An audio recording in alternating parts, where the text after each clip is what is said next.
साल 2008 एक ऐसा साल जब आलमी मालियाती निज़ाम तबाही के दहाने पर खड़ा था।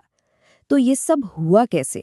आइए इस डोमिनो असर को समझते हैं जिसने पूरी दुनिया की मईशत को हिलाकर रख दिया था। देखिए, ये बहरान कोई अचानक नहीं आया था, बल्कि ये एक ऐसा तूफान था जो कई सालों से बन रहा था, जिसकी शुरुआत जायदाद की कीमतों में बेलगाम इजाफे से हुई और फिर 2008 में ये एक मुकम्मल तबाही की सूरत में सामने आया। हर बड़े बहरान की कोई ना कोई शुरुआत होती है। 2008 के बहरान की जड़ें थीं खतरनाक होम लोन्स में। ये वो पहला डोमिनो था जिसके गिरते ही सब कुछ गिरता चला गया। इस पूरे बहरान के मरकज़ में एक किस्म का, कह लें कि एक टाइम बम था, जिसका नाम था सब प्राइम मॉर्गेज। ये ऐसे लोगों को दिए गए कर्जे थे जिनके बारे में बैंकों को भी पता था कि वो शायद ही उन्हें वापस कर पाएंगे। ये बिल्कुल ऐसा था जैसे ताश के घर की बुनियाद रखी जा रही हो। और इसके पीछे एक बहुत सादा लेकिन इंतहाई खतरनाक ख्याल था कि जायदाद की कीमतें हमेशा हमेशा बढ़ती रहेंगी। बस इसी एक मफरूज़े पर पूरे आलमी मालियाती निज़ाम ने एक ऐसा जुआ खेला जिसके नताइज तबाहकुन थे। तो सवाल ये है कि इस आग को हवा किस चीज़ ने दी?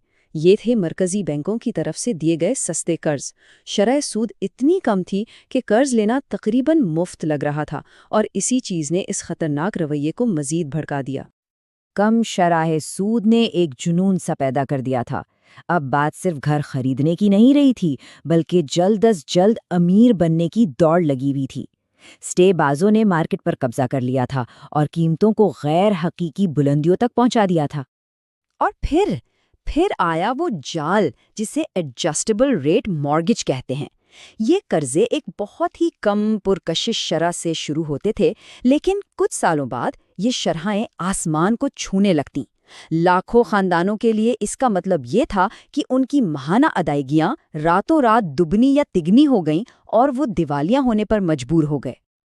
अच्छा, एक मुल्क में खराब कर्जे होना एक मसला है, लेकिन ये एक मकामी मसला पूरी दुनिया की वबा कैसे बन गया? इसकी वजह थी फाइनेंशियल इंजीनियरिंग का एक बहुत पेचीदा अमल, जिसने इस खतरे को दुनिया के कोने कोने में फैला दिया। इस अमल को कहते हैं सिक्योरिटाइजेशन। जरा इसको एक फाइनेंशियल ब्लेंडर की तरह समझें।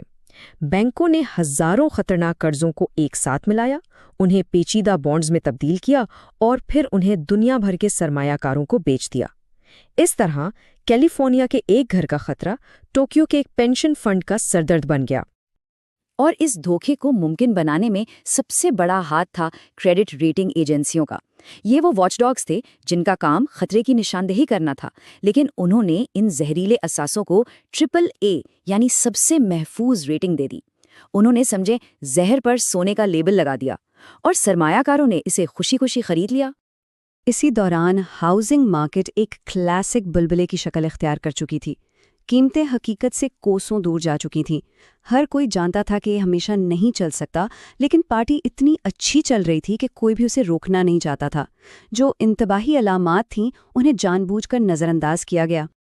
तो अब सारे पीसेस अपनी जगह पर थे। खतरनाक कर्जे, छुपा हुआ खतरा और एक स्टेबाजी का बुलबुला। पूरा फाइनेंशियल सिस्टम एक बारूद के ढेर पर बैठा था। अब बस एक चिंगारी की ज़रूरत थी।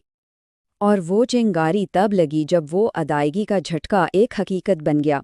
लाखों खानदान जो अपने बढ़ते हुए मॉर्गेज की अदायगियों के बोझ तले दब गए थे, डिफ़ॉल्ट करने पर मजबूर हो गए। ये डोमिनो असर का आगाज़ था। डिफ़ॉल्ट्स की इस लहर ने सितंबर 2008 में मालियाती दुनिया में एक ज़लज़ला बर्पा कर दिया।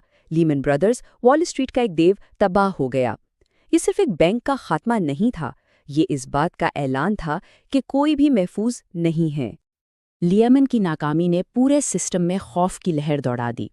बैंकों ने एक दूसरे पर एतमाद करना छोड़ दिया, कर्ज देना बिल्कुल बंद हो गया। ये मईशत के लिए ऐसा ही था जैसे जिस्म से सारा खून निकाल लिया जाए। हर चीज़ रुक गई।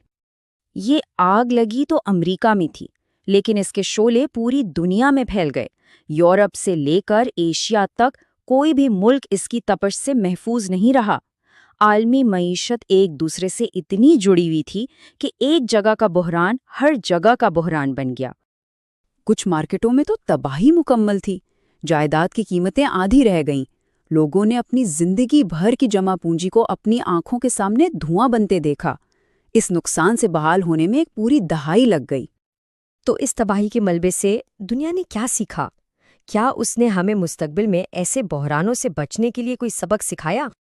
اس بحران نے حکومتوں کو مجبور کیا کہ وہ مالیاتی نظام کے قوانین کو سخت کریں، بینکوں پر زیادہ پابندیاں لگائیں گے تاکہ وہ دوبارہ اتنا بڑا خطرہ مول نہ لے سکیں۔ یہ نظام کو بچانے کے لیے ایک ایمرجنسی سرجری کی طرح تھا۔ سرمایہ کاروں کے لیے یہ ایک بہت ہی برہم سبق تھا۔ لالچ کی کوئی حد نہیں ہوتی، اور جو چیز بہت اچھی لگتی ہے وہ اکثر سچ نہیں ہوتی۔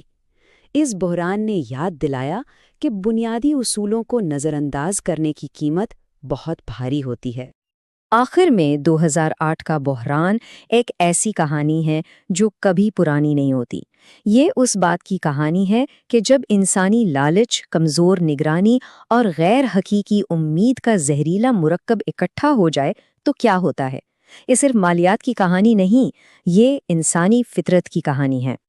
تاریخ ہمیں بتاتی ہے کہ جائیداد کے چکر آتے اور جاتے رہتے ہیں۔ سوال یہ نہیں ہے کہ اگلا بحران آئے گا یا نہیں، بلکہ یہ ہے کہ جب وہ آئے گا تو کیا ہم نے 2008 سے واقعی کچھ سیکھا ہوگا، یا کیا ہم وہی غلطیاں دہرانے کے لیے تیار کھڑے ہیں۔